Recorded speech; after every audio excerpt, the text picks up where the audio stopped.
Hello students, today we are going to do the problems of cash flow statement. Okay, before entering to the problem, just we will see once again the format of cash flow statement. So under the cash flow statement, there will be three activities.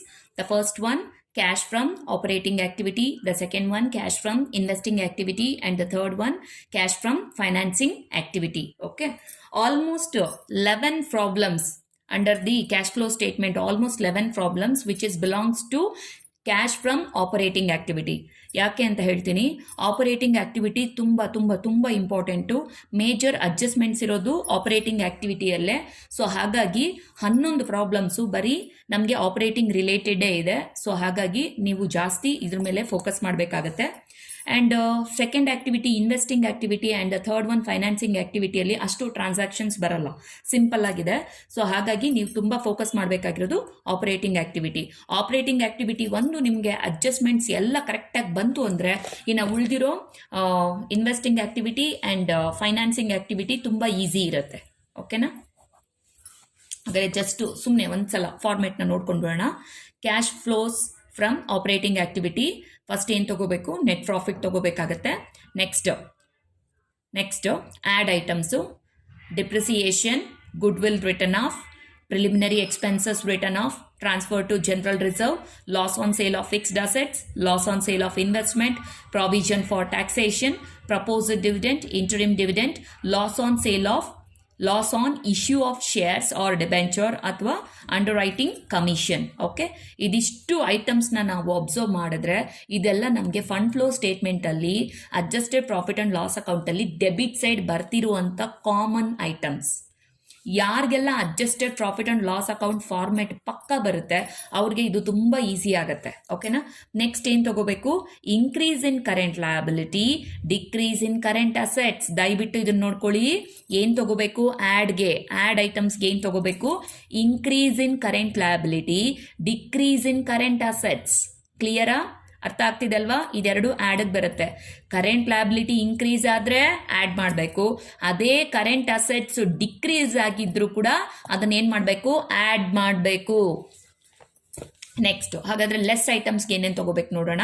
Profit on sale of fixed assets, profit on sale of investment, appreciation, refunds. ನಾನು actually last ಕ್ಲಾಸಲ್ಲಿ ನಾವು ಇದನ್ನು discuss ಮಾಡಿದ್ದೀವಿ. So ಹಾಗಾಗಿ ಇಲ್ಲಿ ನಾನು ಹೇಳ್ತಾ ಹೋಗ್ತೀನಿ. ಲೆಸ್ ಐಟಮ್ಸ್ಗೆ ಈ ಐಟಮ್ಸ್ನ ನೀವು ಅಬ್ಸರ್ವ್ ಮಾಡೋದಾದರೆ ಈ 4 ಐಟಮ್ಸ್ನ ಇದೆಲ್ಲಿ ಬರುತ್ತೆ? ಅಡ್ಜಸ್ಟೆಡ್ ಪ್ರಾಫಿಟ್ ಆ್ಯಂಡ್ ಲಾಸ್ ಅಕೌಂಟಲ್ಲಿ ಕ್ರೆಡಿಟ್ ಸೈಡಲ್ಲಿ ಬರುವಂಥ ಐಟಮ್ಸ್. ಓಕೆನಾ? Next income from investments. ಈ ಎಲ್ಲ items adjusted profit and loss ಅಕೌಂಟಲ್ಲಿ ಕ್ರೆಡಿಟ್ ಸೈಡಲ್ಲಿ ಬರುವಂಥ ಐಟಮ್ಸು. ನೆಕ್ಸ್ಟ್ ನೋಡ್ಕೊಳ್ಳಿ ಅದ್ರ ಕಂಟಿನ್ಯೂಟಿ. ಲೆಸ್ ಎಲ್ಲ ಲೆಸ್ಸೇ. ಈಗ ನಾವು ಇದುವರೆಗೂ ಡಿಸ್ಕಸ್ ಮಾಡಿದ್ವಲ್ಲ ಇಲ್ಲಿಂದ, these all will be the less ಐಟಮ್ಸೇ. ಅದ್ರ ಜೊತೆಗೆ ಕಂಟಿನ್ಯೂ ಆಗ್ತಿದೆ. ಇಲ್ಲೇನು ಮಾಡಬೇಕು? Decrease in current liability decrease ಆದರೆ ಏನು ಮಾಡಬೇಕು? ಲೆಸ್. ಅದೇ ಪ್ರಕಾರ ಕರೆಂಟ್ ಅಸೆಟ್ಸ್ ಇನ್ಕ್ರೀಸ್ ಆದರೂ ಏನು ಮಾಡಬೇಕು? ಲೆಸ್. ಅರ್ಥ ಮಾಡ್ಕೊಳ್ಳಿ. Decrease in current liability decrease ಆದರೆ ಲೆಸ್ ಮಾಡಬೇಕು, ಅದೇ ಕರೆಂಟ್ ಅಸೆಟ್ಸು ಇನ್ಕ್ರೀಸ್ ಆದರೂ ಕೂಡ ಲೆಸ್ ಮಾಡಬೇಕು. The next one income tax paid, less ಮಾಡಬೇಕು. ಸೊ ಇಷ್ಟು ಐಟಮ್ಸ್ನ ನಾವು ಲೆಸ್ ಮಾಡಬೇಕು. ಸೊ ಇಲ್ಲಿವರೆಗೂ ನಮಗೆ ಫಾರ್ಮೆಟ್ ಈಗ ಬಂದರೆ ಸಾಕು. ಯಾಕೆ? Because almost 11 problems which is belongs to only cash from operating activity. 12th ಪ್ರಾಬ್ಲಮಿಂದ ನಮಗೆ ಎಲ್ಲ ಆಕ್ಟಿವಿಟೀಸ್ ಇರುವಂಥ ಪ್ರಾಬ್ಲಮ್ಸು ಸ್ಟಾರ್ಟ್ ಆಗುತ್ತೆ. So 11 problem cash from operating activity ಆಗಿರುತ್ತೆ. This is very much important. Okay, format ನೋಡ್ಕೊಂಡಿದ್ದೀರಾ ಅಂತ ಅನ್ಕೊಂಡಿದ್ದೀನಿ. ಅರ್ಥ ಮಾಡ್ಕೊಳ್ಳಿ. Increase in current liability increase ಆದರೂ ಆ್ಯಡ್ ಮಾಡ್ತೀವಿ, ಕರೆಂಟ್ ಅಸೆಟ್ಸ್ ಡಿಕ್ರೀಸ್ ಆದರೂ ಆ್ಯಡ್ ಮಾಡ್ತೀವಿ. ಇದಕ್ಕೆ ಡೆಡ್ ಆಪೋಸಿಟ್ ಲೆಸ್ ಮಾಡುವಾಗ ಕರೆಂಟ್ ಲಯಬಿಲಿಟಿ ಡಿಕ್ರೀಸ್ ಆದರೆ ಲೆಸ್ ಮಾಡ್ತೀವಿ, ಕರೆಂಟ್ ಅಸೆಟ್ಸು ಇನ್ಕ್ರೀಸ್ ಆದರೂ ಲೆಸ್ ಮಾಡ್ತೀವಿ. ಓಕೆನಾ? ಪ್ರಾಬ್ಲಮ್ಗೆ ಹೋಗೋಣ ಈಗ. See the first problem under cash flow statement. The first problem, calculate the cash from operation from the following. This is nothing but a cash from operating activity. Okay, ನೋಡ್ಕೊಳ್ಳೋಣ ಇಲ್ಲಿ. Particulars 2014 and 2015. Sundry creditors. Actually first ಇಲ್ಲಿ ಐಟಮ್ನ recognise ಮಾಡಬೇಕು. ಓಕೆನಾ?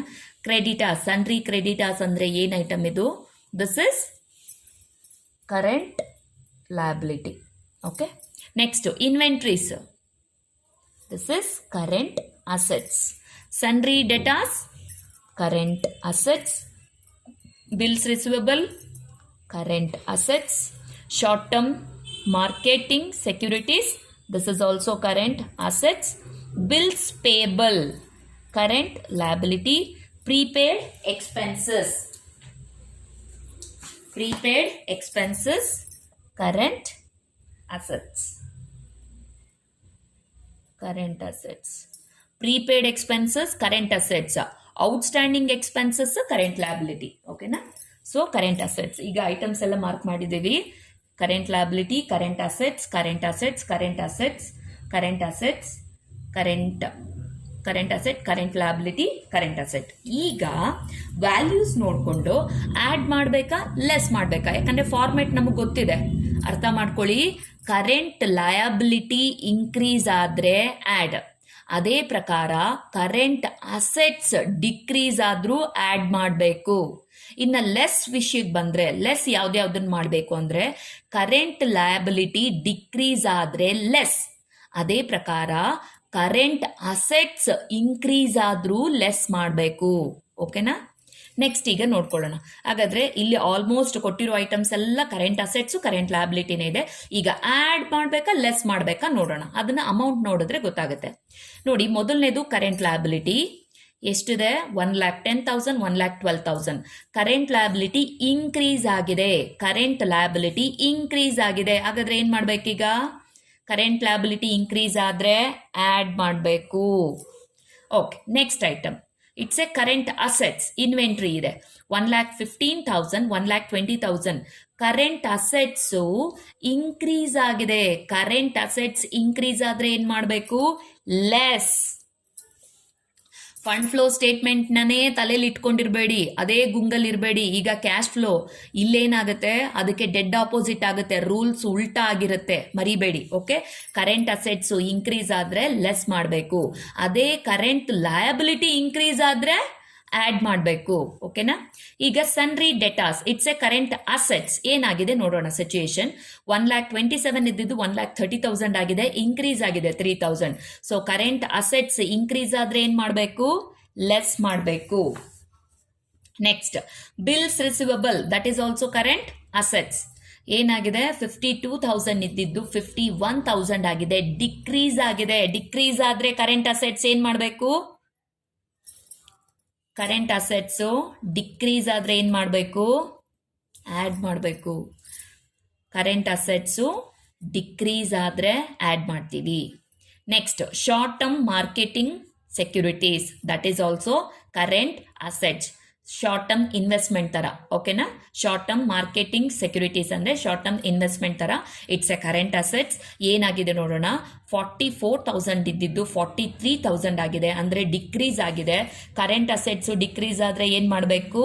Add ಮಾಡಬೇಕು. Current assets decrease ಆದರೆ add ಮಾಡ್ತೀವಿ, ಅದೇ current assets increase ಆದರೆ ಲೆಸ್ ಮಾಡ್ತೀವಿ. Next, bills payable. 28,000 ಇದ್ದಿದ್ದು 24,000 ಆಗಿದೆ, 28 ಇದ್ದಿದ್ದು 24 ಆಗಿದೆ. Bills payable it's a current liability, decrease ಆಗಿದೆ.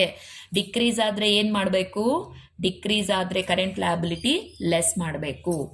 Next, prepaid expenses it's a current assets. ಏನಾಗಿದೆ? 12,000 ಇದ್ದಿದ್ದು 4,000, ಡಿಕ್ರೀಸ್ ಆಗಿದೆ. ಕರೆಂಟ್ ಅಸೆಟ್ಸು ಡಿಕ್ರೀಸ್ ಆಗಿದೆ. ಸೊ ಹಾಗಾದರೆ ಏನು ಮಾಡಬೇಕು? ಕರೆಂಟ್ ಅಸೆಟ್ಸು ಡಿಕ್ರೀಸ್ ಆದರೆ ಏನು ಮಾಡಬೇಕು? ಆ್ಯಡ್ ಮಾಡಬೇಕು. Is it clear? ಅರ್ಥ ಆಯ್ತಾ? ಈಗ ನಾವು ಸೊಲ್ಯೂಷನ್ ಪಾರ್ಟ್ ಮಾಡೋಣ. ಸೊ ಆಲ್ಮೋಸ್ಟ್ ಎಲ್ಲ ಐಟಮ್ಸ್ ನಮ್ಮದು ಮಾರ್ಕ್ ಆಗಿದೆ. ಜಸ್ಟ್ ಈಗ ಪ್ರಾಬ್ಲಮ್ನ ಮಾಡೋಣ. ಮೊದಲಿಗೆ ಏನು ತಗೋಬೇಕು? ಮೊದಲಿಗೆ ನಮಗೆ ನೆಟ್ ಪ್ರಾಫಿಟ್ ಬೇಕಲ್ವಾ? ನೋಡಿ, ಇಲ್ಲಿ ಇನ್ನೊಂದು ಐಟಮ್ ಇದೆ. ಫಂಡ್ಸ್ ಫ್ರಮ್ ಆಪರೇಷನ್ ಈಸ್ ₹10,000 ಅಂತ ಇದೆ. This is nothing but NP, net profit. ಓಕೆನಾ? ಸೊ ಇದನ್ನು ನಾವು ಫಸ್ಟ್ ಐಟಮ್ ಆಗಿ ತಗೋಬೇಕು. ಓಕೆ, ಸೊ ನಾವು ಏನೀಗ ಹೆಡ್ಡಿಂಗ್ ಮಾಡ್ತಿರೋದು calculation of cash from operating activity title ಬರ್ದಿದ್ದೀವಿ. So we should starts with net profit. Net profit ಎಷ್ಟು ಕೊಟ್ಟಿದ್ದಾರೆ ಕ್ವೆಶನಲ್ಲಿ? 10,000. ಎಲ್ಲಿಗೆ ತಗೊಳ್ಳೋಣ? ಡೈರೆಕ್ಟಾಗಿ ಅದನ್ನು ಔಟರ್ ಕಾಲಮ್ಗೆ ತೊಗೊಂಡ್ಬಿಡೋಣ. 10,000. ಯಾಕಂದರೆ ಇದಕ್ಕೇನು ಅಡ್ಜಸ್ಟ್ಮೆಂಟ್ಸ್ ಬರಲ್ಲ, ಆ್ಯಸ್ ಇಟ್ ಈಸ್ ತೊಗೊಳ್ಳೋದಲ್ವಾ, ಔಟರ್ ಕಾಲಮ್ಗೆ ತೊಗೊಳ್ಳೋಣ. ನಾವು ಇನ್ನೇನಾದರೂ ಇಲ್ಲಿ ಆ್ಯಡು ಲೆಸ್ಸು ಮಾಡಬೇಕಂದ್ರೆ ಅದನ್ನು ಇನ್ನರ್ ಕಾಲಮಲ್ಲಿ ತೋರಿಸಿ ಉಳಿಯೋ ಅಂಥದ್ದನ್ನು ಔಟರ್ ಕಾಲಮ್ಗೆ ತೊಗೊಳ್ಳೋಣ. ಓಕೆ, ನೆಕ್ಸ್ಟ್ ಈಗ ಫಸ್ಟು ಏನು ಮಾಡಬೇಕು, ಫಾರ್ಮೇಟಲ್ಲಿ ಆಪರೇಟಿಂಗ್ ಆ್ಯಕ್ಟಿವಿಟಿಯಲ್ಲಿ ಫಸ್ಟು ನಾವು ಆ್ಯಡ್ ಐಟಮ್ಸ್ನ ತೊಗೋಬೇಕು, ಅದಾದಮೇಲೆ ಲೆಸ್ ಐಟಮ್ಸ್ನ ಕನ್ಸಿಡರ್ ಮಾಡಬೇಕಾಗತ್ತೆ. So first I will consider add. Actually cash from operating ಆ್ಯಕ್ಟಿವಿಟಿಯಲ್ಲಿ it is started with depreciation, goodwill, written off ಅಲ್ವಾ. ಸೊ ಹಾಗಾದರೆ ಇಲ್ಲಿ ಯಾಕೆ ನಾವು ಇದನ್ನೇ ತಗೊಳ್ತಿದ್ದೀವಿ ಅಂದರೆ, ಇಲ್ಲಿ ಅವ್ನಿಗೆ ಏನು ಐಟಮ್ ಕೊಟ್ಟಿರ್ತಾನೆ ಅದರಿಂದನೇ ನಾವು ಮಾಡಬೇಕಾಗುತ್ತಲ್ವಾ. ಇಲ್ಲಿ ನೋಡಿ, ಈ ಪ್ರಾಬ್ಲಮಲ್ಲಿ ಮೊದಲನೇ ಪ್ರಾಬ್ಲಮ್ ಜಸ್ಟ್ ಅವ್ರು ಕೊಟ್ಟಿರೋದೆಲ್ಲ just current assets, current liability. So ಹಾಗಾಗಿ ಡೈರೆಕ್ಟಾಗಿ ನಾವು ಅದನ್ನೇ ತಗೊಳ್ತೀವಿ. ಒಂದು ವೇಳೆ ಇದ್ರ ಜೊತೆಗೆ depreciation, goodwill written off, preliminary expenses written off, ಈ ರೀತಿ ಐಟಮ್ಸ್ ಇದ್ದಾಗ ಫಸ್ಟು ಆ ಐಟಮ್ಸ್ನೆಲ್ಲ ಕನ್ಸಿಡರ್ ಮಾಡಿ ಆಮೇಲೆ ನಾವು ಕರೆಂಟ್ ಅಸೆಟ್ಸು, ಕರೆಂಟ್ ಲಯಬಿಲಿಟಿಗೆ ಬರ್ತಾ ಇದ್ವಿ. ಸೊ ಪ್ರಾಬ್ಲಮಲ್ಲಿ ಅವ್ರು ಕೊಟ್ಟಿರೋದೇ ಕರೆಂಟ್ ಅಸೆಟ್ಸ್, ಕರೆಂಟ್ ಲಯಬಿಲಿಟಿ ಆಗಿರೋದ್ರಿಂದ ನಾವು ಈ ಐಟಮ್ಸ್ನೇ ಈಗ ನಾವು ಇಲ್ಲಿ ತಗೋಬೇಕಾಗತ್ತೆ. ಓಕೆನಾ. First add items. Current liability ಏನಾಗಿದೆ ಇಲ್ಲಿ ನೋಡಿ, ಆ್ಯಡ್ ಮಾಡಬೇಕಾ ಲೆಸ್ ಮಾಡಬೇಕಾ ತುಂಬ ಕ್ಲಿಯರ್ ಆಗಿದೆ. ಜಸ್ಟ್ ಪ್ಲಸ್ ಇರೋದನ್ನೆಲ್ಲ ಏನು ಮಾಡಬೇಕು, ಫಸ್ಟ್ ಹಾಕೋಬೇಕು, ಮೈನಸ್ ಇರೋದನ್ನೆಲ್ಲ ಆಮೇಲೆ ಲೆಸ್ ಮಾಡಬೇಕು, ಅಷ್ಟೇ. So simple. ಸೊ ಮೊದಲನೇ ಐಟಮು ಪ್ಲಸ್ ಇರೋದು ಇಲ್ಲಿ ಯಾವುದು, ಕರೆಂಟ್ ಲಯಬಿಲಿಟಿ, ಸನ್ರಿ ಕ್ರೆಡಿಟಾರ್ಸ್ ಇದೆ. ಐಟಮ್ನ ಬರ್ಕೊಳ್ಳೋಣ, ಸನ್ರಿ ಕ್ರೆಡಿಟಾರ್ಸ್. ಸನ್ರಿ ಕ್ರೆಡಿಟಾರ್ಸ್ ಎಷ್ಟು ಇನ್ಕ್ರೀಸ್ ಆಗಿದೆ ನೋಡಿ, 1,10,000 ಇದ್ದಿದ್ದು 1,12,000 ಆಗಿದೆ. ಸೊ 2,000. ಓಕೆ, ನೆಕ್ಸ್ಟ್ ಇನ್ಯಾವುದಿದೆ ಆ್ಯಡ್ ಐಟಮು, ಪ್ಲಸ್ ಇರೋದನ್ನು ಮಾತ್ರ ತಗೋಬೇಕಲ್ಲ. ನೆಕ್ಸ್ಟ್ ಇರೋದು bills receivable, it is one of the current assets. Okay, so ಇದಕ್ಕೂ ಮೊದಲು ಏನು ಮಾಡಬೇಕಿತ್ತು ನಾವು ಅಂತ ಹೇಳಿದ್ರೆ, ಜಸ್ಟ್ ಇಲ್ಲಿ ಬರೀಬೇಕಿತ್ತು ಏನಂತ, ಹೆಡ್ಡಿಂಗು ಏನೆಲ್ಲ ನಾವು ಮಾಡ್ತಾ ಇದ್ದೀವಿ ಅಂತ. ಸೊ ನಾನು ಅದನ್ನು ಇಲ್ಲೇ ಶಾರ್ಟ್ಕಟ್ಟಾಗಿ ಬರೆದು ತೋರಿಸಿರ್ತೀನಿ. ಇಲ್ಲಿ ಏನು ಮಾಡ್ತಿದ್ದೀವಿ ಅಂದರೆ, ಆ್ಯಡ್ ಮಾಡುವಾಗ ಇನ್ಕ್ರೀಸ್ ಇನ್ ಕರೆಂಟ್ ಲಯಬಿಲಿಟಿನ ಆ್ಯಡ್ ಮಾಡ್ತಿದ್ದೀವಿ. ಅದಾದಮೇಲೆ ಡಿಕ್ರೀಸ್ ಇನ್ ಕರೆಂಟ್ ಅಸೆಟ್ಸ್ನ. ಓಕೆನಾ. Increase in current liability, decrease in current ಅಸೆಟ್ಸ್ನೆಲ್ಲ ಏನು ಮಾಡ್ತಿದ್ದೀವಿ ನಾವು, ಆ್ಯಡ್ ಮಾಡ್ತಾ ಇದ್ದೀವಿ. Increase in current liability, decrease in current ಅಸೆಟ್ಸ್ನ ಆ್ಯಡ್ ಮಾಡ್ತಾ ಇದ್ದೀವಿ. ಓಕೆನಾ. ಸೊ ನೆಕ್ಸ್ಟ್ ತಗೋಬೇಕಾಗಿರೋ item bills payable, sorry bills receivable. Bills receivable add ಮಾಡಬೇಕು. ಎಷ್ಟು ಡಿಕ್ರೀಸ್ ಆಗಿದೆ ನೋಡಿ, bills receivable it is a current assets. ಎಷ್ಟು ಡಿಕ್ರೀಸ್ ಆಗಿದೆ, 1,000. 52 ಇದ್ದದ್ದು 51 ಆಗಿದೆ, 1,000. ಓಕೆ, ನೆಕ್ಸ್ಟ್ ಇನ್ಯಾವುದಿದೆ plus items, prepaid expenses. Take down prepaid expenses. ಎಷ್ಟಿತ್ತು, 12,000 ಇದ್ದದ್ದು 4,000 ಆಗಿದೆ. ಎಷ್ಟು ಡಿಕ್ರೀಸ್ ಆಯಿತು ಹಾಗಾದರೆ, 8,000 ಡಿಕ್ರೀಸ್ ಆಗಿದೆ. ಏನು ಮಾಡಬೇಕು, ಆ್ಯಡ್ ಮಾಡಬೇಕು 8,000.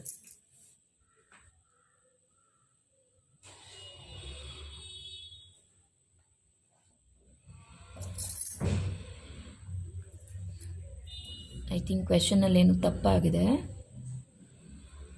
ಸಾರಿ, this is 11,000. Okay, so prepaid expenses ಎಷ್ಟಿತ್ತು, 12,000 ಇದ್ದಿದ್ದು ಎಷ್ಟಾಗಿದೆ, 11,000. ಅಂದರೆ ಇದು 1,000 ಅಷ್ಟೇ, 1,000. ಅರ್ಥ ಮಾಡ್ಕೊಳ್ಳಿ. ಪ್ರೀಪೇಯ್ಡ್ ಎಕ್ಸ್ಪೆನ್ಸಸ್ 12,000 ಇತ್ತು, 11,000 ಆಗಿದೆ, 1,000 ಡಿಕ್ರೀಸ್ ಆಗಿದೆ. It's a current assets. Decrease ಆದಾಗ ಏನು ಮಾಡಬೇಕು, ಆ್ಯಡ್ ಮಾಡಬೇಕು. This is 1,000. Okay, so add 3 items ಏನಿರೋದು, ಸನ್ರಿ ಕ್ರೆಡಿಟಾರ್ಸ್ ಒಂದು, ಬಿಲ್ಸ್ ರಿಸೀವಬಲ್ ಒಂದು, ಪ್ರೀಪೇಯ್ಡ್ ಎಕ್ಸ್ಪೆನ್ಸಸ್ ಒಂದು, 3 ಐಟಮ್ಸ್ ಆಗಿದೆ. ಈಗ ಇದನ್ನು ನಾವು ಆ್ಯಡ್ ಮಾಡೋಣ. ಆ್ಯಡ್ ಮಾಡಿಬಿಟ್ಟು ಅದನ್ನು ಔಟರ್ ಕಾಲಮ್ಗೆ ಹಾಕೊಳ್ಳೋಣ. ಇನ್ಯಾವುದಾದ್ರೂ ಬಿಟ್ಟಿದ್ದೀವಾ, ಎಸ್ ಸಿ ಇದೊಂದು ಇದೆ ಅಲ್ವಾ. So 1 2 3 4 short term marketing securities, current assets add. Okay, 44,000 ಇದ್ದಿದ್ದು ಎಷ್ಟಾಗಿದೆ, 43, 1,000 ಕಡಿಮೆ ಆಗಿದೆ. ಸೊ ಹಾಗಾಗಿ ನಾವು ಅದನ್ನು ಆ್ಯಡ್ ಮಾಡ್ತಿದ್ದೀವಿ. ಶಾರ್ಟ್ ಟರ್ಮ್ ಮಾರ್ಕೆಟಬಲ್ ಸೆಕ್ಯೂರಿಟೀಸ್ ಎಷ್ಟು, 1,000. ಕರೆಕ್ಟಾ. So current liability add, bills receivable add, then short term market securities add, and prepaid expenses add. 1 2 3 4 items. Minus items ಎಷ್ಟಿದೆ, 1 2 3 ಎಸ್, ಈಗ ಕರೆಕ್ಟ್ ಇದೆ. ಸೊ ಈಗ ನಾವೇನು ಮಾಡೋಣ, ಇದನ್ನು ಟೋಟಲ್ ಮಾಡಿ ಔಟರ್ ಕಾಲಮ್ಗೆ ಡೈರೆಕ್ಟಾಗಿ ಇಲ್ಲಿ ಹಾಕೊಂಡ್ಬಿಡೋಣ. So 2000 plus 1000 plus 1000 plus 1000 totally 5000. ಏನು ಮಾಡ್ಬೇಕು ನಾವೀಗ, ಇದನ್ನು 10,000ಗೆ 5,000ನ ಆ್ಯಡ್ ಮಾಡೋಣ. ಎಷ್ಟು ಬರುತ್ತೆ? 15,000 ಬಂತು. ಓಕೆ, ನೆಕ್ಸ್ಟ್ ಈಗ ಏನು ಮಾಡೋಣ ಅಂದರೆ ಲೆಸ್ ಐಟಮ್ಸ್ನ ತಗೊಳ್ಳೋಣ. ಲೆಸ್, ಈಗ ಇಲ್ಲಿ ಏನು ಮಾಡ್ತಿದ್ದೀವಿ, ರೂಲ್ ಬರ್ಕೊಂಡ್ಬಿಡಿ, ನಿಮಗೆ ಕನ್ಫ್ಯೂಸ್ ಆಗಲ್ಲ. ಇಲ್ಲಿ ಏನು ಮಾಡ್ತಿದ್ದೀವಿ ಅಂದರೆ ಡಿಕ್ರೀಸ್ ಇನ್ ಕರೆಂಟ್ ಲಯಬಿಲಿಟಿ ಮತ್ತು ಇನ್ಕ್ರೀಸ್ ಇನ್ ಕರೆಂಟ್ ಅಸೆಟ್ಸ್. ನೋಡಿ, ಡಿಕ್ರೀಸ್ ಇನ್ ಕರೆಂಟ್ ಲಯಬಿಲಿಟಿನ ಮತ್ತು ಇನ್ಕ್ರೀಸ್ ಇನ್ ಕರೆಂಟ್ ಅಸೆಟ್ಸ್ನ ಏನು ಮಾಡ್ತೀವಿ, ಲೆಸ್ ಮಾಡ್ತೀವಿ. ಓಕೆನಾ? ಈಗ ಮೈನಸ್ ಐಟಮ್ಸ್ 1 by 1 ತಗೊಳ್ತಾ ಹೋಗೋಣ. ಮೊದಲನೇದು ಯಾವುದಿದೆ? ಇನ್ವೆಂಟ್ರಿ ಇದೆ. ಇನ್ವೆಂಟ್ರೀಸ್ ಎಷ್ಟಿದೆ? ಇನ್ವೆಂಟ್ರಿ 1,15,000 ಇದ್ದಿದ್ದು 1,20,000 ಆಗಿದೆ. ಓಕೆನಾ? 1,15,000 ಇದ್ದಿದ್ದು 1,20,000 ಆಗಿದೆ. ಸೊ ಹಾಗಾದರೆ 5,000 ಏನಾಗಿದೆ? ವೇರಿ ಆಗಿದೆ ಅಲ್ವಾ? So write down that 5,000. ಇದೆಲ್ಲ ಲೆಸ್ ಐಟಮ್ಸೇ. ಓಕೆ, ನೆಕ್ಸ್ಟ್ ಯಾವ್ದು ತಗೋಬೇಕು? ಸನ್ರಿ ಡೆಟಾರ್ಸ್ 1,27,000 ಇದ್ದಿದ್ದು 1,30,000 ಆಗಿದೆ. ಓಕೆನಾ? Sundry debtors. ಓಕೆ, ಲೆಸ್ ಮಾಡಬೇಕು.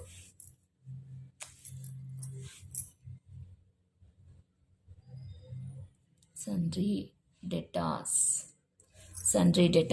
3,000. ಓಕೆ, ನೆಕ್ಸ್ಟ್ ಇನ್ಯಾವ ಐಟಮ್ ತಗೋಬೇಕು? ಬಿಲ್ಸ್ ಪೇಬಲ್ 28,000 ಇದ್ದದ್ದು 24,000 ಆಗಿದೆ. Bills payable it's a current liability, decrease ಆಗಿದೆ. Bills payable 4,000. ಓಕೆ, ಈಗ ಇದನ್ನು ಆ್ಯಡ್ ಮಾಡೋಣ. 5,000 ಪ್ಲಸ್ 3,000 ಪ್ಲಸ್ 4,000 ಟೋಟಲ್ ಎಷ್ಟಾಗುತ್ತೆ? 8 ಪ್ಲಸ್ 4 12. ಸೊ 12,000. ಓಕೆ, ಈಗ ಏನು ಮಾಡಬೇಕು ನಾವು? ಈ 15,000ಇಂದ ಲೆಸ್ 12,000 ಮಾಡೋಣ. ಓಕೆನಾ? ಇದೆಲ್ಲ ಆ್ಯಡ್ ಮಾಡಿದ್ದೀವಿ. ನೆಟ್ ಪ್ರಾಫಿಟ್ ಆ್ಯಡ್ ಮಾಡಿದ್ದೀವಿ. Then increase in current liability, decrease in current assets, ಇದೆಲ್ಲ ಓವರ್ ಆಲ್ ಇಲ್ಲಿ ಟೋಟಲ್ ಮಾಡ್ಕೊಂಡು ಹಾಕಿದ್ದೀವಿ. ನೆಕ್ಸ್ಟ್ ಈಗ ಏನು ಮಾಡಬೇಕು? ಲೆಸ್ ಮಾಡಬೇಕಿತ್ತು. ಲೆಸ್ ಮಾಡುವಾಗ 12,000 ಇದನ್ನು ಟೋಟಲ್ ಮಾಡಿ ಔಟರ್ ಕಾಲಮ್ಗೆ ಹಾಕಿದ್ದೀವಿ. ಹಾಗಾದರೆ ಎಷ್ಟು ಬರುತ್ತೆ ಈಗ ನೋಡೋಣ. 15ಅಲ್ಲಿ 12,000 ಹೋದರೆ ಉಳಿಯೋದೆಷ್ಟು? 3,000. ಈ 3,000 ಏನೀಗ? This 3,000 will be cash from operating activity. Cash from operating activity. ಅಂದರೆ ಕ್ಯಾಶ್ ಫ್ರಮ್ ಆಪರೇಟಿಂಗ್ ಆಕ್ಟಿವಿಟಿ. ಈ ಎಲ್ಲ ಆಕ್ಟಿವಿಟೀಸ್ ಆದಮೇಲೆ ನಮಗೆ ಬಂದಿರೋದು ಎಷ್ಟು balance? 3,000. It's A plus figure. Clear? ಇದು ಫಸ್ಟ್ ಪ್ರಾಬ್ಲಮ್. ಅರ್ಥ ಆಗಿದೆಯಾ? ಸಿಂಪಲ್ ಇದೆ ಅಲ್ವಾ? ಈ ಪ್ರಾಬ್ಲಮ್ ಮೊದಲನೇ ಪ್ರಾಬ್ಲಮ್ ಆಗಿರೋದ್ರಿಂದ ಬರೀ ಸಿಂಪಲ್ ಇದೆ. ಐಟಮ್ಸ್ ಏನು ಮೇಜರ್ ಕೊಟ್ಟಿಲ್ಲ, ಜಸ್ಟ್ ಕರೆಂಟ್ ಲಯಬಿಲಿಟಿ, ಕರೆಂಟ್ ಅಸೆಟ್ಸ್ನ ಮಾತ್ರ ಕೊಟ್ಟಿದ್ದಾರೆ. ಅದನ್ನು ನಾವು ಫಾರ್ಮೆಟ್ ಪ್ರಕಾರ ಹಾಕೊಳ್ತಾ ಹೋಗಿದ್ದೀವಿ. Add items and less items. Okay, ಈಗ ನೆಕ್ಸ್ಟ್ ಪ್ರಾಬ್ಲಮ್ಗೆ ಹೋಗೋಣ. Second problem. Following is the trading and profit and loss account for the year ended 31st March 2015. Prepare cash from operating activity. ಓಕೆನಾ? ಸೊ ಐಟಮ್ಸ್ನ ನೋಡ್ಕೊಳ್ಳಿ. ಇದು trading and profit and loss account ಆಗಿರೋದ್ರಿಂದ trading account ಕೊಟ್ಟಿರ್ತಾರೆ, profit and loss account ಕೊಟ್ಟಿರ್ತಾರೆ. Purchase, wages, gross profit, sales ಬೇಕಾ ನಮಗೆ? Trading account ಬೇಕಾ? While preparing the cash from operating activity, if we need purchase, wages, sales ಬೇಕಾಗಿಲ್ಲ. ನಮಗೆ trading ಅಕೌಂಟೇ ಬೇಕಾಗಿಲ್ಲ. Okay, ಈಗ ಇಲ್ಲಿ ನೋಡೋಣ. ಹಾಗಾದರೆ ನೆಕ್ಸ್ಟ್ ಇನ್ನು ಪ್ರಾಫಿಟ್ ಆ್ಯಂಡ್ ಲಾಸ್ ಅಕೌಂಟ್ ವಿಷಯಕ್ಕೆ ಬಂದರೆ, ಸ್ಯಾಲರೀಸ್ ಬೇಕಾ ನಮಗೆ? ಇಫ್ ವಿ ನೀಡ್ ಸ್ಯಾಲರೀಸ್ ಬೇಡ. ರೆಂಟ್ ಬೇಕಾ? No. Depreciation, yes we need. Depreciation ಬೇಕಲ್ವಾ? Because operating activity it is started with depreciation itself ಅಲ್ವಾ? ಸೊ ಡಿಪ್ರಿಸಿಯೇಷನ್ ಬೇಕು. Loss on sale of investment ಬೇಕಾ? ಎಸ್ ಬೇಕು. Loss on sale of investment ಬೇಕು. Goodwill written off ಬೇಕಾ? Yes, we need this item. Goodwill written off, then preliminary expenses written off ಬೇಕಲ್ವಾ. Next ಇರೋದೇನು? Net profit ಬೇಕಾ? Net profit, yes, because our transaction ಏನ್ cash from operating activities start ಮಾಡ್ತೀವಿ, the first item itself is the net profit. So ಹಾಗಾಗಿ ಈ item ಬೇಕು. ಹಾಗಾದ್ರೆ ನಮಗೆ ಬೇಕಾಗಿರೋ ಐಟಮ್ಸ್ನ ಮಾತ್ರ ನಾವು ಪಿಕ್ ಮಾಡ್ಕೋಬೇಕು. ಡಿಪ್ರಿಸಿಯೇಷನ್ ಬೇಕು, loss on sale of investment ಬೇಕು, ಗುಡ್ ವಿಲ್ ರಿಟರ್ನ್ ಆಫ್ ಬೇಕು, ನೆಟ್ ಪ್ರಾಫಿಟ್ ಬೇಕು. ಹಾಗಾದ್ರೆ ಕ್ರೆಡಿಟ್ ಸೈಡ್ಗೆ ಬರೋಣ. ಓಕೆ, ಕ್ರೆಡಿಟ್ ಸೈಡಲ್ಲಿ ಏನೇನಿದೆ? ಗ್ರಾಸ್ ಪ್ರಾಫಿಟ್ ನಮ್ಗೇನು ಬೇಕಾಗಿಲ್ಲ. Net profit, profit on sale of building, profit on sale of building ಬೇಕಾ? Yes, we need this transaction. Is there any additional information? No, nothing. ಅಷ್ಟೇ. 1 2 3 4 5 ಐಟಮ್ಸ್, ದಟ್ ಈಸ್ ಸಫಿಷಿಯಂಟ್. ಹಾಗಾದ್ರೆ ಬರೋ doubt ಒಂದು, ಈಗ items ಏನೋ ಪಿಕ್ ಮಾಡ್ಕೊಂಡ್ವಿ, ಆ್ಯಡ್ ಮಾಡಬೇಕಾ less ಮಾಡಬೇಕಾ? ಆ್ಯಡ್ ಮಾಡಬೇಕಾ ಲೆಸ್ ಮಾಡಬೇಕಾ? ನಾವು ಆಲ್ರೆಡಿ ಡಿಸ್ಕಸ್ ಮಾಡಿದ್ದೀವಿ. ಏನಂತ? ಅಡ್ಜಸ್ಟೆಡ್ ಪ್ರಾಫಿಟ್ ಅಂಡ್ ಲಾಸ್ ಅಕೌಂಟಲ್ಲಿ ಡೆಬಿಟ್ ಸೈಡಲ್ಲಿ ಬರುವಂಥ ಐಟಮ್ಸ್ ಇದೆಲ್ಲ ಈಗ ಡೆಬಿಟ್ ಸೈಡಲ್ಲೇ ಬರ್ತಿರೋದಲ್ವಾ. ಹಾಗಾದ್ರೆ ಈ ಐಟಮ್ಸ್ನೆಲ್ಲ ಏನು ಮಾಡಬೇಕು? ಈಗ ಮೊದಲಿಗೆ ಆ್ಯಡ್ ಮಾಡಬೇಕು. ಅರ್ಥ ಮಾಡ್ಕೊಳ್ಳಿ. ಡೆಬಿಟ್ ಸೈಡಲ್ಲಿ ಬರೋ ಐಟಮ್ಸ್ನ ಆ್ಯಡ್ ಮಾಡ್ತೀವಿ, ಕ್ರೆಡಿಟ್ ಸೈಡಲ್ಲಿ ಬರೋ ಅಂಥ ಐಟಮ್ಸ್ನ ಲೆಸ್ ಮಾಡ್ತೀವಿ. ಕ್ರೆಡಿಟ್ ಸೈಡಲ್ಲಿ ಬರೋ ಐಟಮ್ಸ್ನ ಲೆಸ್ ಮಾಡ್ತೀವಿ. ಸೊ ಹಾಗಾದರೆ ಆ್ಯಡ್ ಮಾಡಬೇಕಾಗಿರೋ ಐಟಮ್ಸ್ ಎಷ್ಟು? Depreciation, loss on sale of investment, goodwill written off, net profit. ಇದನ್ನೆಲ್ಲ add. This is the first item. Okay, ಇದನ್ನು ನಾವು ಆಸ್ ಇಟ್ ಇಸ್ ಹಾಗೆ ಮೊದಲನೇ ಐಟಮ್ಗೆ ತೊಗೊಂಡ್ಬಿಡ್ತೀವಿ. ಔಟರ್ ಕಾಲಮ್ಗೆ ಬರುತ್ತೆ. ಉಳಿದಿರೋ 3 ಐಟಮ್ಸ್ನ ಏನು ಮಾಡಬೇಕು? ಆ್ಯಡ್ ಮಾಡ್ತೀವಿ. ಕ್ರೆಡಿಟ್ ಸೈಡಲ್ಲಿ ಬರೋ ಐಟಮ್ನ ಏನು ಮಾಡಬೇಕು? ಲೆಸ್ ಮಾಡಬೇಕು. Losses, depreciation, all type of ಎಕ್ಸ್ಪೆನ್ಸಸ್ನೆಲ್ಲ ಆ್ಯಡ್ ಮಾಡ್ತೀವಿ ಆ್ಯಂಡ್ ಪ್ರಾಫಿಟ್ನೆಲ್ಲ ಲೆಸ್ ಮಾಡ್ತೀವಿ. ಅದೇ ಅಲ್ವಾ ಇದ್ದಿದ್ದು ಫಾರ್ಮೇಟಲ್ಲಿ. ಸೊ ಸ್ಟಾರ್ಟ್ ಮಾಡೋಣ ಈಗ. The first item net profit. Net profit it's so clear. ಎಷ್ಟಿದೆ ನೆಟ್ ಪ್ರಾಫಿಟ್? 30,000 ಇದೆ. ಅದನ್ನು ಔಟರ್ ಕಾಲಮ್ಗೆ ಆ್ಯಸ್ ಇಟ್ ಈಸ್ ತೊಗೊಂಡ್ಬಿಡಿ. ಈಗ ಆ್ಯಡ್ ತೊಗೊಳ್ಳೋಣ. Okay, add items. ನೋಡಿ, ಈ ಪ್ರಾಬ್ಲಮ್ ಸ್ಪೆಷಾಲಿಟಿ ಏನು ಅಂತ ಹೇಳಿದ್ರೆ, ಪ್ರೀವಿಯಸ್ ಪ್ರಾಬ್ಲಮಲ್ಲಿ just they are given only current assets and current liability ಮಾತ್ರ ಕೊಟ್ಟಿದ್ರು.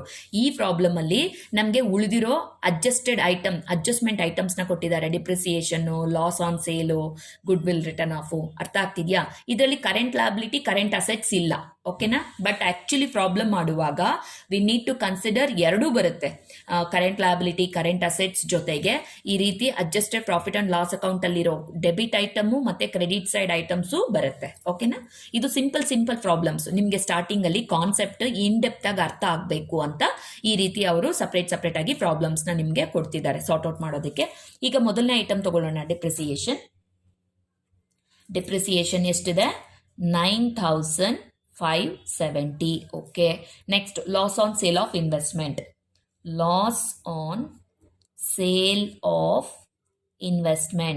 Loss on sale of investment ಎಷ್ಟಿದೆ?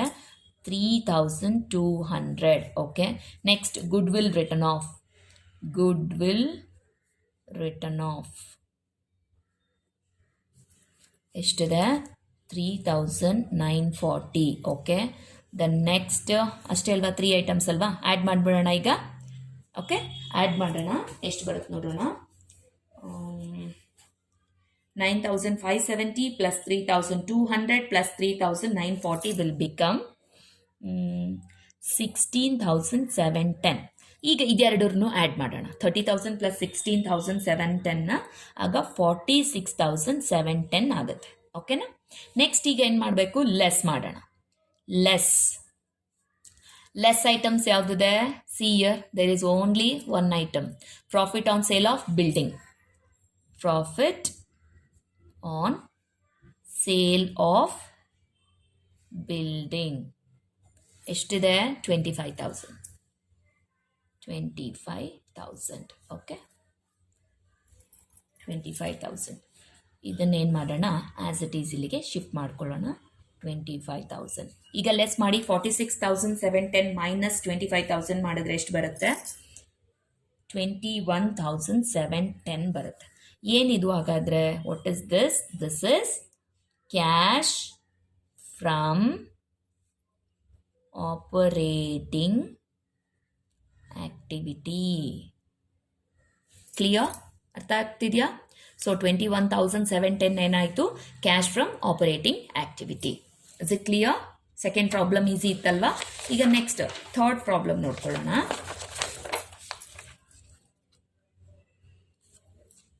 Okay, calculate cash from operating activity. Okay, ನೋಡ್ಕೊಳ್ಳೋಣ ಇಲ್ಲಿ ಏನೇನಿದೆ ಅಂತ.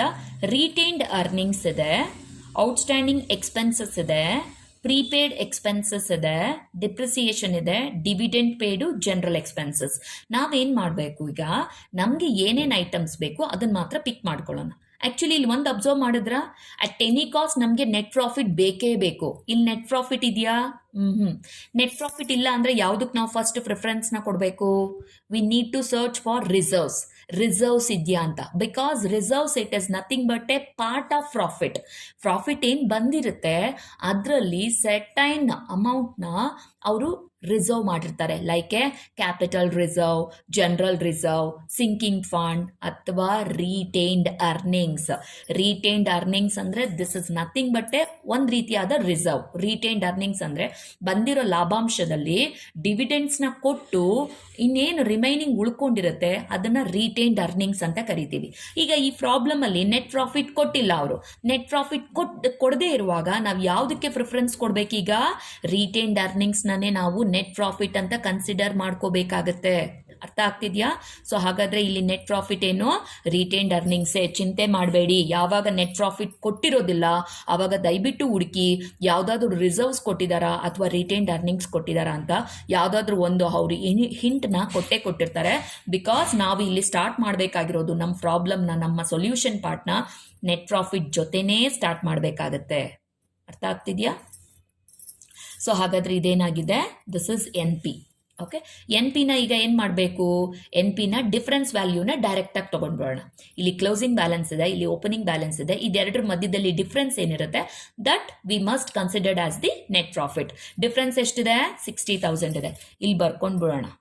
ಈ ಪ್ರಾಫಿಟಲ್ಲಿ ಈ ಒಂದು ಪ್ರಾಬ್ಲಮಲ್ಲಿ ನೆಟ್ ಪ್ರಾಫಿಟ್ ಇಲ್ಲದೆ ಇರೋದ್ರಿಂದ ನಾವು ಯಾವುದನ್ನು ತೊಗೊಂಡಿದ್ದೀವಿ? Retained earnings. Okay, retained earnings ಎಷ್ಟು? 60,000. ಓಕೆ, ಇದಿರಲಿ. ನೆಕ್ಸ್ಟ್ ಈಗ ನೋಡೋಣ ಔಟ್ಸ್ಟ್ಯಾಂಡಿಂಗ್ ಎಕ್ಸ್ಪೆನ್ಸಸ್. ಬೇಕಾ ಔಟ್ಸ್ಟ್ಯಾಂಡಿಂಗ್ ಎಕ್ಸ್ಪೆನ್ಸಸ್? ಏನು outstanding expenses? Actually outstanding expenses ಏನು? It's a current liability. ನಾನು ಆಗಲೇ ಹೇಳಿದ್ದೀನಿ, ಪ್ರೀಪೇಯ್ಡ್ ಎಕ್ಸ್ಪೆನ್ಸಸ್ಸು ಕರೆಂಟ್ ಅಸೆಟ್ಸ್ ಆಗಿರುತ್ತೆ, ಔಟ್ಸ್ಟ್ಯಾಂಡಿಂಗ್ ಎಕ್ಸ್ಪೆನ್ಸಸ್ಸು ಕರೆಂಟ್ ಲಯಬಿಲಿಟಿ ಆಗಿರುತ್ತೆ. Okay, current liability. ಹಾಗಾದರೆ ಕರೆಂಟ್ ಲಯಬಿಲಿಟಿ ಏನಾಗಿದೆ? ಇನ್ಕ್ರೀಸ್ ಆಗಿದೆ. ಕರೆಂಟ್ ಲಯಬಿಲಿಟಿ ಇನ್ಕ್ರೀಸ್ ಆದರೆ ಏನು ಮಾಡಬೇಕು? ಆ್ಯಡ್ ಮಾಡಬೇಕು. ಕರೆಂಟ್ ಲಯಬಿಲಿಟಿ ಇನ್ಕ್ರೀಸ್ ಆದರೆ ಆ್ಯಡ್ ಮಾಡಬೇಕು. ಪ್ರೀಪೇಯ್ಡ್ ಎಕ್ಸ್ಪೆನ್ಸಸ್ ಏನು? Prepaid expenses it's a current assets ಏನಾಗಿದೆ? 4,000 ಇದ್ದಿದ್ದು 8,000 ಆಗಿದೆ. ಇದು ಇನ್ಕ್ರೀಸ್ ಆಗಿದೆ. ಕರೆಂಟ್ ಅಸೆಟ್ಸ್ ಇನ್ಕ್ರೀಸ್ ಆದರೆ ಏನು ಮಾಡಬೇಕು? ಲೆಸ್ ಮಾಡಬೇಕು. Next is depreciation. Opening balance ಇದೆ, ಕ್ಲೋಸಿಂಗ್ ಬ್ಯಾಲೆನ್ಸ್ ಇಲ್ಲ. ಹಾಗಾದರೆ ಡಿಫ್ರೆನ್ಸ್ ಏನು ಬರುತ್ತೆ? ಈಗ ಇಲ್ಲಿ 0 ಇದೆ ಅಂತಾನೆ ಅನ್ಕೊಳ್ಳೋಣ. ಓಕೆನಾ, ಇಲ್ಲಿ 0 ಇದೆ. ಹಾಗಾದರೆ ಡಿಫ್ರೆನ್ಸ್ ವ್ಯಾಲ್ಯೂ ಎಷ್ಟು? ಡಿಫ್ರೆನ್ಸ್ ವ್ಯಾಲ್ಯೂ 16,000 ಅಲ್ವಾ? 16,000ದಲ್ಲಿ 0 ಹೋದರೆ ಇನ್ನು 16,000 ತಾನೇ ಇರುತ್ತೆ. ಸೊ ಡಿಪ್ರಿಸಿಯೇಷನ್ನ ನಾವು ತಗೋಬೇಕು. Next dividends paid. Opening balance ಇಲ್ಲ, ಕ್ಲೋಸಿಂಗ್ ಮಾತ್ರ 20,000 ಇದೆ. ಡಿವಿಡೆಂಡ್ಸ್ ಪೇಯ್ಡ್ ಅಂದರೆ ದುಡ್ಡು ಹೋಗ್ತಾ ಇದೆ, ಕೊಡ್ತಾ ಇದ್ದೀವಿ. Dividends paid. ಓಕೆನಾ, ಹಾಗಾದರೆ ಇದನ್ನ ಏನು ಮಾಡಬೇಕು? ಆ್ಯಡ್ ಮಾಡಬೇಕಾ ಲೆಸ್ ಮಾಡಬೇಕಾ? ಡಿವಿಡೆಂಡ್ಸ್ ಪೇಯ್ಡ್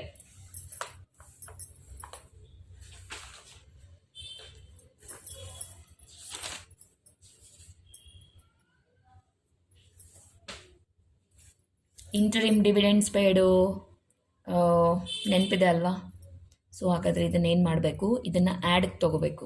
ಈ ಡಿಪ್ರಿಸಿಯೇಷನ್ ದುಡ್ಡು ಹೋಗ್ತಿದೆ ಅಲ್ವಾ? It is type of expenses. Depreciation, goodwill written off, preliminary expenses written off, dividends paid, interim dividends paid, ಇದೆಲ್ಲ ಏನಾಗುತ್ತೆ ಇಲ್ಲಿ ನಮಗೆ ಅಡ್ಜಸ್ಟೆಡ್ ಪ್ರಾಫಿಟ್ ಆ್ಯಂಡ್ ಲಾಸ್ ಅಕೌಂಟಲ್ಲಿ ಡೆಬಿಟ್ ಸೈಡಲ್ಲಿ ಬರುತ್ತೆ. Okay, dividends paid add.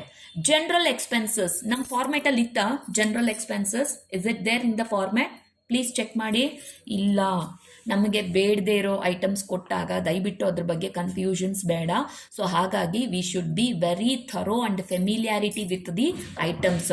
ಇದು ಬೇಕು ಇದು ಬೇಡ ಅನ್ನೋದು ಕ್ಲಾರಿಟಿ ನಮಗೆ ಗೊತ್ತಿರಬೇಕು. ಸೊ ಜನರಲ್ ಎಕ್ಸ್ಪೆನ್ಸಸ್ ಬಗ್ಗೆ ನಾವು ಯಾವುದೇ ಫಾರ್ಮೇಟಲ್ಲಿ ಮಾತಾಡಿಲ್ಲ. ಸೊ ಹಾಗಾಗಿ ಕೊಟ್ಟಾಗ ಐಟಮ್ಸ್ನ ಕನ್ಫ್ಯೂಷನ್ಸ್ ಬೇಡ, ಜಸ್ಟ್ ರಾಂಗ್ ಮಾಡಿ ಅದನ್ನು, ಅದು ಬೇಡ, ಆ ಐಟಮ್ ಬೇಡ. ಓಕೆ, ನೆಕ್ಸ್ಟ್ ಈಗ ಮಾಡೋಣ. ಕ್ಲಿಯರ್ ಇದೆ ಅಲ್ವಾ? ಸೊ ಇಷ್ಟೇ ಐಟಮ್ಸ್ ಕೊಟ್ಟಿರೋದು.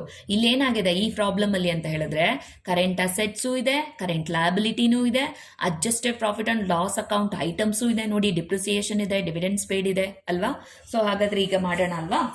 ಓಕೆ, ಮೊದಲಿಗೆ ಈಗ ಏನು ಮಾಡೋಣ ಅಂದರೆ, ನೆಟ್ ಪ್ರಾಫಿಟ್ ತಗೊಂಡಾಯ್ತು ನಾವು, ರಿಟೈನ್ಡ್ ಅರ್ನಿಂಗ್ಸ್ನೇ ನೆಟ್ ಪ್ರಾಫಿಟ್ ಅಂತ ಹೇಳಿ ತಗೊಂಡಿದ್ದಾಯ್ತು. ಈಗ ಫಸ್ಟು ಆ್ಯಡ್ಗಿಲ್ ಬರ್ಕೊಂಡ್ಬಿಡಿ. ಏನಿದೆ? ಇನ್ಕ್ರೀಸ್ ಇನ್ ಕರೆಂಟ್ ಲಯಬಿಲಿಟಿ ಮತ್ತು ಡಿಕ್ರೀಸ್ ಇನ್ ಕರೆಂಟ್ ಅಸೆಟ್ಸ್. ಏನು ಮಾಡಬೇಕು? ಇದೆರಡನ್ನ ಆ್ಯಡ್ ಮಾಡಬೇಕು. ಇದು format. Increase in current liability, decrease in current assets ಇದ್ದರೆ ನಾವು ಅದನ್ನು ಆ್ಯಡ್ ಮಾಡಬೇಕು. ಓಕೆ, ಈಗ ಜಸ್ಟ್ ಆ್ಯಡ್ ಮಾಡೋ ಐಟಮ್ಸ್ನ ತೊಗೊಳ್ಳೋಣ. ಔಟ್ಸ್ಟ್ಯಾಂಡಿಂಗ್ ಎಕ್ಸ್ಪೆನ್ಸಸ್ ತೊಗೊಳ್ಳಿ. ಔಟ್ಸ್ಟ್ಯಾಂಡಿಂಗ್ ಎಕ್ಸ್ಪೆನ್ಸಸ್ ಎಷ್ಟು? ಔಟ್ಸ್ಟ್ಯಾಂಡಿಂಗ್ ಎಕ್ಸ್ಪೆನ್ಸಸ್ ಕರೆಂಟ್ ಲಯಬಿಲಿಟಿ ಎಷ್ಟು ಇನ್ಕ್ರೀಸ್ ಆಗಿದೆ? 4000 ತೊಗೊಳ್ಳಿ, 4000. ನೆಕ್ಸ್ಟು ಇನ್ಯಾವುದಿದೆ? ಇದು ಲೆಸ್ ಮಾಡಬೇಕು. ಡಿಪ್ರಿಸಿಯೇಷನ್ನ ಆ್ಯಡ್ ಮಾಡಬೇಕಲ್ವಾ? ಡಿಪ್ರಿಸಿಯೇಷನ್, ಎಸ್, ಅದಿಲ್ಲೇ ಅಲ್ವಾ ಬರುತ್ತೆ ಡಿಪ್ರಿಸಿಯೇಷನ್. ಸೊ ಡಿಪ್ರಿಸಿಯೇಷನ್ ಎಷ್ಟು? 16,000. ನೆಕ್ಸ್ಟ್ ಡಿವಿಡೆಂಡ್ಸ್ ಪೇಡ್ ತೊಗೊಳ್ಳಿ. ಡಿವಿಡೆಂಡ್ ಪೇಡ್ ಎಷ್ಟು? 20,000. Is it there any other items to add? 1, 2, 3 3 ಐಟಮ್ಸ್ನ ತೊಗೊಂಡಿದ್ದಾಯಿತು ನಾವು.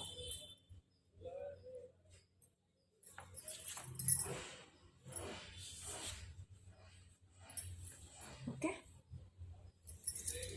ಡನ್. ಹಾಗಾದರೆ ಇದನ್ನು ಆ್ಯಡ್ ಮಾಡ್ಕೊಂಡು ಬಿಡೋಣ. ಐ ಥಿಂಕ್ 40,000 ಆಯಿತು. ಓಕೆನಾ? 4 + 16 20, 20 + 20 40. So 60 + 40 1 lakh. ಇದು ನೆನಪಿದೆಯಾ 60 ಹೇಗೆ ಬಂತು ಅಂತ? ನೆಟ್ ಪ್ರಾಫಿಟ್ಟು, ರಿಟೈನ್ಡ್ ಅರ್ನಿಂಗ್ಸು ನೋಡಿ, ಡಿಫ್ರೆನ್ಸ್ ನೋಡ್ಕೊಳ್ಳಿ. ಕ್ಲೋಸಿಂಗ್ ಬ್ಯಾಲೆನ್ಸ್ 2 lakhs ಇದೆ, ಓಪನಿಂಗ್ ಬ್ಯಾಲೆನ್ಸ್ 1,40,000 ಇದೆಯಲ್ವಾ? 2 lakhsಯಿಂದ 1,40,000 ಹೋದರೆ ಉಳಿಯೋದೆಷ್ಟು? 60,000. ಅದನ್ನೇ ನಾವಿಲ್ಲಿ ನೆಟ್ ಪ್ರಾಫಿಟ್ ಅಂತ ಕನ್ಸಿಡರ್ ಮಾಡಿ ಬ್ರ್ಯಾಕೆಟಲ್ಲಿ ಬರೆದಿದ್ದೀವಿ. ಈ ಪ್ರಾಬ್ಲಮಲ್ಲಿ ನೆಟ್ ಪ್ರಾಫಿಟ್ ಕೊಟ್ಟಿಲ್ಲ ಅವರು, ಅದಕ್ಕೆ ರಿಟೈನ್ಡ್ ಅರ್ನಿಂಗ್ಸ್ನೇ ನಾವು ನೆಟ್ ಪ್ರಾಫಿಟ್ ಅಂತ ಕನ್ಸಿಡರ್ ಮಾಡಿ ತಗೊಂಡಿದ್ದೀವಿ ಅಂತ. ಸೊ ಹಾಗಾದರೆ 1 lakh ಆಯಿತು. ಈಗ ಏನು ಮಾಡಬೇಕು? ಲೆಸ್ ಐಟಮ್ಸ್ನ ಮಾಡೋಣ. ಲೆಸ್ ಐಟಮ್ಸ್ ಯಾವುದಿದೆ? Less items prepaid expenses. ಇಲ್ಲಿ ರೂಲ್ ಏನು ಬರುತ್ತೆ? ರೂಲ್ ಬರೆಯೋದು ಮರಿಬೇಡಿ, ಯಾಕಂದರೆ ನೀವು ಸ್ವಲ್ಪ ಇದಕ್ಕೆ ಫೆಮಿಲಿಯರ್ ಆಗಬೇಕು. ಸೊ ಹಾಗಾಗಿ ಅಲ್ಲಿವರೆಗೂ ಬರೀತಾನೆ ಇರ್ರಿ. ಡಿಕ್ರೀಸ್ ಇನ್ ಕರೆಂಟ್ ಲಯಬಿಲಿಟಿ ಮತ್ತು ಇನ್ಕ್ರೀಸ್ ಇನ್ ಕರೆಂಟ್ ಅಸೆಟ್ಸ್. ನೋಡಿ, ಕರೆಂಟ್ ಲಯಬಿಲಿಟಿ ಡಿಕ್ರೀಸ್ ಆದರೆ, ಕರೆಂಟ್ ಅಸೆಟ್ಸ್ ಇನ್ಕ್ರೀಸ್ ಆದರೆ ಏನು ಮಾಡಬೇಕು? ಲೆಸ್ ಮಾಡಬೇಕು. ಈ ಐಟಮ್ ಏನು ಆ್ಯಕ್ಚುಲಿ ಈಗ ನಾವು ಲೆಸ್ ಮಾಡೋಕ್ಕೆ ಹೊರಟಿರೋದು ಕರೆಂಟ್ ಅಸೆಟ್ಸು ಏನಾಗಿದೆ ಇಲ್ಲಿ ಇನ್ಕ್ರೀಸ್ ಆಗಿರೋದ್ರಿಂದ ಅದನ್ನು ನಾವೇನು ಮಾಡಬೇಕು? ಲೆಸ್ ಮಾಡಬೇಕು. ಪ್ರೀಪೇಯ್ಡ್ ಎಕ್ಸ್ಪೆನ್ಸಸ್ ತಗೊಳ್ಳಿ. ಪ್ರೀಪೇಯ್ಡ್ ಎಕ್ಸ್ಪೆನ್ಸಸ್ ಎಷ್ಟು? 4,000. Is there any other items? ಇಲ್ಲ, ಇದು ಇಲ್ಲವೇ ಇಲ್ಲ. ಇದು add 3 items add, 1 item less. Okay, done. So -4,000. So 1 lakhಲ್ಲಿ 4,000 ಹೋದರೆ 96,000. ಏನಿದು 96,000? ಈಗ this is cash from operating activity. Cash from operating activity ಎಷ್ಟು? 96,000. Is it clear? ಈಸಿ ಇದೆಯಾ? ಓಕೆ, ನೆಕ್ಸ್ಟ್ ಪ್ರಾಬ್ಲಮ್ಗೆ ಹೋಗೋಣ ಅಲ್ವಾ?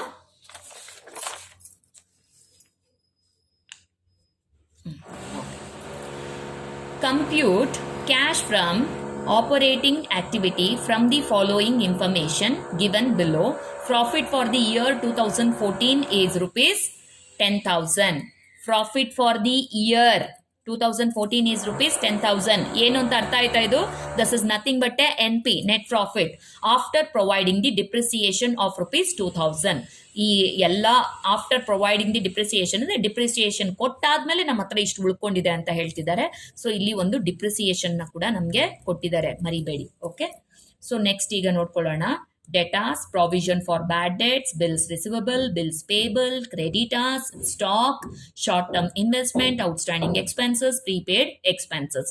ಫಸ್ಟ್ ಈಗ ಐಟಮ್ಸ್ ನ ಮಾರ್ಕ್ ಮಾಡ್ಕೋಬೇಕು, ಅದು ಆಡ ಲೆಸ್ಸ ಮಾಡ್ಕೋಬೇಕು. That is what here very much important. Okay, so next ಈಗ ನೋಡ್ಕೊಳ್ಳೋಣ.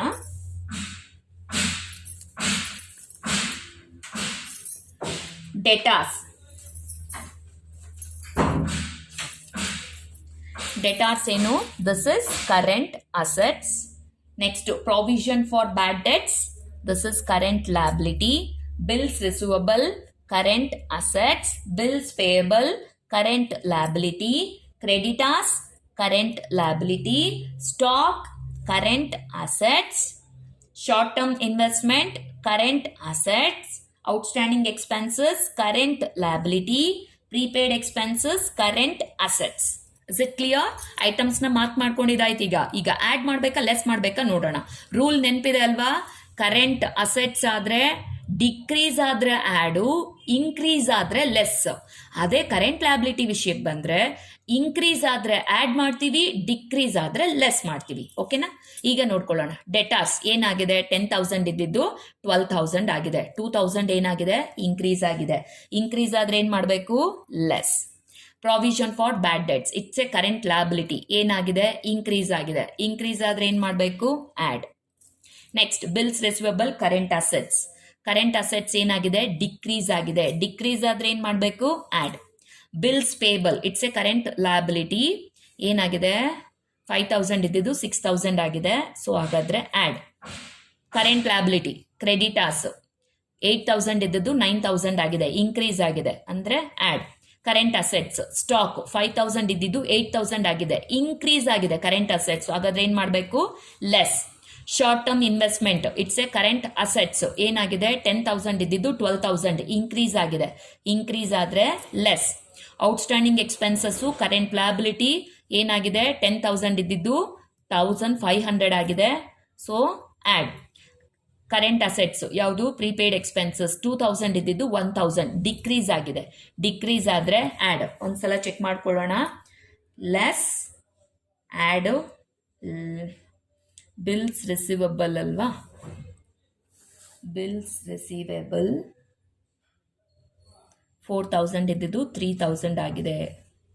ಬಿಲ್ಸ್ ರಿಸಿವಬಲ್ 4,000 ಇದ್ದಿದ್ದು 3,000 ಡಿಕ್ರೀಸ್ ಆಗಿದೆ ಅಲ್ವಾ? ಡಿಕ್ರೀಸ್ ಅಂದ್ರೆ add. Okay, correct. Add, add, add ಮಾಡಬೇಕು, ಲೆಸ್ ಮಾಡಬೇಕು, ಲೆಸ್ ಮಾಡಬೇಕು, ಆ್ಯಡು, ಆ್ಯಡ್. ಎಸ್, ಕರೆಕ್ಟ್ ಆಗಿದೆ. ಓಕೆ, ಮಾಡೋಣ ಈಗ ಅಕಾರ್ಡಿಂಗ್ ಟು ದಿಸ್. ಈಗ net profit after providing the depreciation ಅಂತ ಹೇಳಿದ್ದಾರೆ. ಇಲ್ಲಿ ಒಂದು ಅರ್ಥ ಮಾಡ್ಕೊಳ್ಳಿ, ಯಾವಾಗಲೂ ಅಷ್ಟೇ ಡಿಪ್ರಿಸಿಯೇಷನ್ ಅನ್ನೋದು ದುಡ್ಡು ಹೊರಗಡೆ ಹೋಗಲ್ಲ, ದುಡ್ಡು ನಮ್ಮ ಹತ್ರನೇ ಇರುತ್ತೆ. That is one of the adjustment.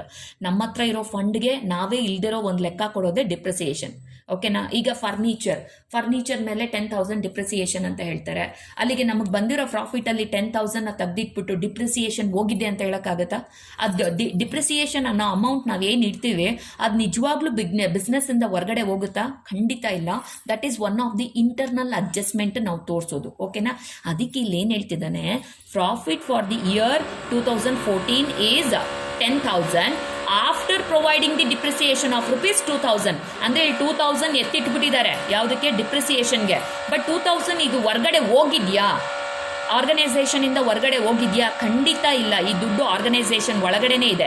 ಹಾಗಾದ್ರೆ ಟೋಟಲ್ ಪ್ರಾಫಿಟ್ ನಿನ್ನ ಹತ್ರ ಎಷ್ಟಿದೆ? 10,000ನ 12,000ನ? ಅರ್ಥ ಮಾಡ್ಕೊಳ್ಳಿ. ಡಿಪ್ರಿಸಿಯೇಷನ್ ಕೊಟ್ಬಿಟ್ಟಿದಾರಂತೆ. ಅಂದ್ರೆ ಆಫ್ಟರ್ ಪ್ರೊವೈಡಿಂಗ್ ದಿ ಡಿಪ್ರಿಸಿಯೇಷನ್ ಅಂತ ಹೇಳ್ತಿದ್ದಾರೆ 2,000. ಇದೆಲ್ಲೋ ಹೊರಗಡೆ ಹೋಗಿಲ್ಲ. ಓಕೆನಾ? ಆರ್ಗನೈಸೇಷನ್ ಒಳಗಡೆನೇ ಇದೆ. ಸೊ ಹಾಗಾದ್ರೆ ಇಲ್ಲಿ ನೆಟ್ ಪ್ರಾಫಿಟ್ 10,000 ತಗೋಬೇಕಾ 12,000 ತಗೋಬೇಕಾ? We need to take 12,000 as a net profit because this is one of the internal adjustment. ಓಕೆನಾ? ಸೊ ನೆಟ್ ಪ್ರಾಫಿಟ್ 10,000 ಪ್ಲಸ್ ಆ 2,000 ಏನವರು ಡಿಪ್ರಿಸಿಯೇಷನ್ ಪ್ರೊವೈಡ್ ಮಾಡಿದ್ದೀವಿ ಅಂತ ಹೇಳ್ತಾರೆ, ಅದು ಆರ್ಗನೈಸೇಷನ್ ಒಳಗಡೆನೇ ಇದೆ, ಎಲ್ಲೂ ಹೊರಗಡೆ ಹೋಗಿಲ್ಲ. ಸೊ ಹಾಗಾಗಿ ನಾನು ಇಲ್ಲಿ ನೆಟ್ ಪ್ರಾಫಿಟ್ನ 12,000 ಅಂತ ತಗೊಳ್ತೀನಿ. ಓಕೆನಾ? ನೆಕ್ಸ್ಟ್ ಹೆಂಗ್ ಮಾಡಿದ್ರು ಓಕೆ. ಈಗ ನೆಟ್ ಪ್ರಾಫಿಟ್ 10,000 ಅಂತಾನೆ ತಗೊಂಡ್ರು ಕೂಡ ಆಡ್ ಮಾಡುವಾಗ ಡಿಪ್ರಿಸಿಯೇಷನ್ ತಗೊಳ್ತೀವಲ್ವಾ? ಅರ್ಥ ಆಗ್ತಿದ್ಯಾ? Common sense.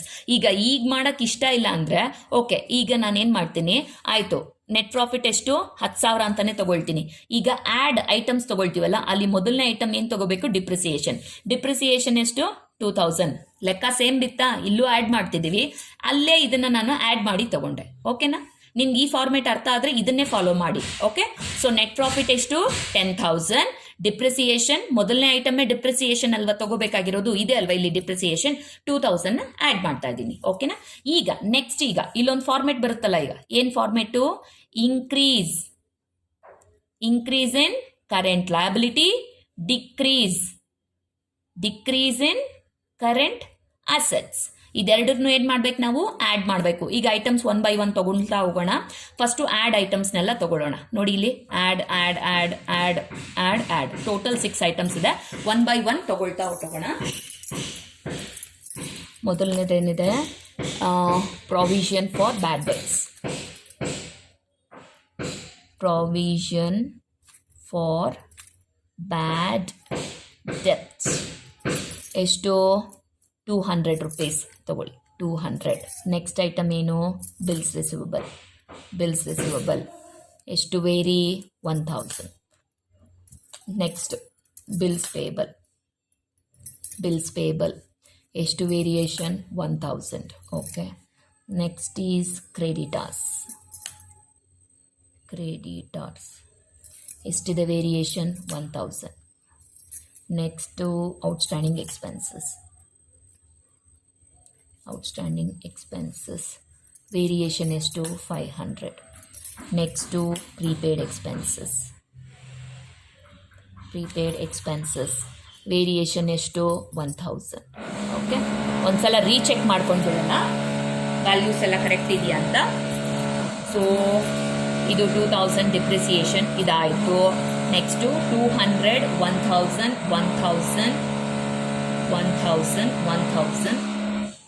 500. Okay, done. ಈಗ ಆ್ಯಡ್ ಮಾಡೋಣ. ಆ್ಯಡ್ ಐಟಮ್ಸ್ ಎಲ್ಲ ತೊಗೊಂಡಿದ್ದೀವಿ.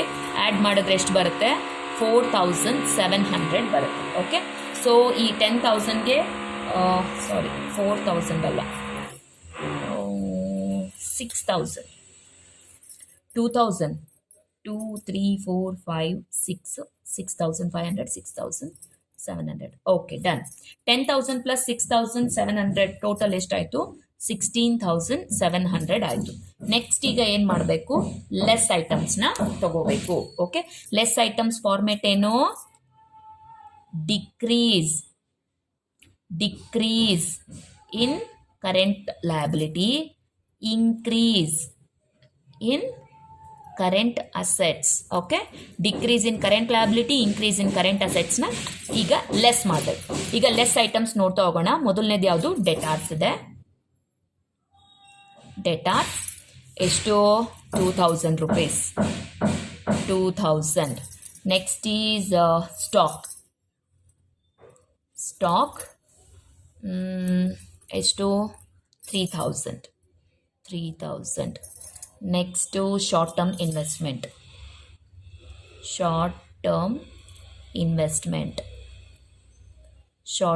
ಇನ್ವೆಸ್ಟ್ಮೆಂಟ್ ಎಷ್ಟಿದೆ? ವೇರಿಯೇಷನ್ 2,000 ಇದೆ. 2,000 ಶಾರ್ಟ್ ಟರ್ಮ್ ಇನ್ವೆಸ್ಟ್ಮೆಂಟ್ ಆಯಿತು. ಅಷ್ಟೇ ಅಲ್ವಾ? 1, 2, 3 ಓನ್ಲಿ 3 ಐಟಮ್ಸ್. ಓಕೆ, ಈಗ ಇದನ್ನು ಆ್ಯಡ್ ಮಾಡಿಕೊಂಡು ಹಾಕ್ಕೊಳ್ಳೋಣ. 2 + 3 + 2 ಎಷ್ಟಾಯಿತು? Total is -7,000. ಓಕೆ, 16,700 7,000 ಹೋದರೆ ಇನ್ನು ಉಳಿಯೋದು ನಮಗೆ 9,700. ಏನಿದು? What is this? This is cash from operating activity. Is it clear? Cash from operating activity ಎಷ್ಟು? 9,700. ಅರ್ಥ ಆಯಿತು ಅಂತ ಅಂದ್ಕೊಳ್ತೀನಿ. ದಯವಿಟ್ಟು ವಿಡಿಯೋಸ್ನ ತಕ್ಷಣ ಇಮಿಡಿಯೇಟ್ ನೋಡಿ, ನೋಟ್ಸ್ನ ಕಂಪ್ಲೀಟ್ ಮಾಡಿ. 4 ಪ್ರಾಬ್ಲಮ್ಸ್ ಕಂಪ್ಲೀಟ್ ಆಗಿದೆ. 5th ಪ್ರಾಬ್ಲಮ್ ನಿಮಗೆ ಹೋಮ್ವರ್ಕ್ ಇದೆ. ಆನ್ಸರ್ ಎಷ್ಟು ಬರಬೇಕು ಅಂತ ಹೇಳ್ಬಿಡ್ತೀನಿ. 5th problem answer should come fifth problem answers ನಿಮಗೆ ಬರಬೇಕಾಗಿರೋದು ಕ್ಯಾಶ್ ಫ್ರಮ್ ಆಪರೇಟಿಂಗ್ ಆಕ್ಟಿವಿಟಿ ಬರಬೇಕಾಗಿರೋ ಆನ್ಸರ್ 1,33,600. ಎಷ್ಟು? 1,33,600 ಆನ್ಸರ್ ಬರಬೇಕು. ಇದು ಫಿಫ್ತ್ ಪ್ರಾಬ್ಲಮ್. ನಿಮಗೆ ಹೋಮ್ವರ್ಕ್ ಪ್ರಾಬ್ಲಮ್ ಮಾಡಬೇಕು. 1,33,600 ಬರಬೇಕು. ಈಗ ಆಲ್ಮೋಸ್ಟ್ 4 ಪ್ರಾಬ್ಲಮ್ಸ್ ಮಾಡಿದ್ದೀನಲ್ಲ, ಇದರಲ್ಲಿ ಎಲ್ಲಾ ತರದ ಅಡ್ಜಸ್ಟ್ಮೆಂಟ್ಸ್ ಬಂದಿದೆ. ಅಂದ್ರೆ adjusted profit and loss account ಅಲ್ಲಿ ಬರುವಂತ debit side credit items adjustment ಹೇಳ್ಕೊಟ್ಟಿದ್ದೀನಿ. At the same time balance sheet ಅಲ್ಲಿ ಬರುವಂತ assets, current assets and current liability ಬಗ್ಗೆನೂ ಹೇಳಿದ್ದೀನಿ. ಅದೇ ಪ್ರಕಾರ ನೆಟ್ ಪ್ರಾಫಿಟ್ ನ ಎಲ್ಲಿ ತಗೋಬೇಕು, ಹೇಗೆ ತಗೋಬೇಕು ಅಂತಾನೂ ಹೇಳಿದ್ದೀನಿ. ಓಕೆನಾ? So fifth problem it's a task. ದಯವಿಟ್ಟು ಅದನ್ನ ಪ್ರಾಬ್ಲಮ್ನ ಬೇಗ ಕಂಪ್ಲೀಟ್ ಮಾಡಿ. Okay, thank you.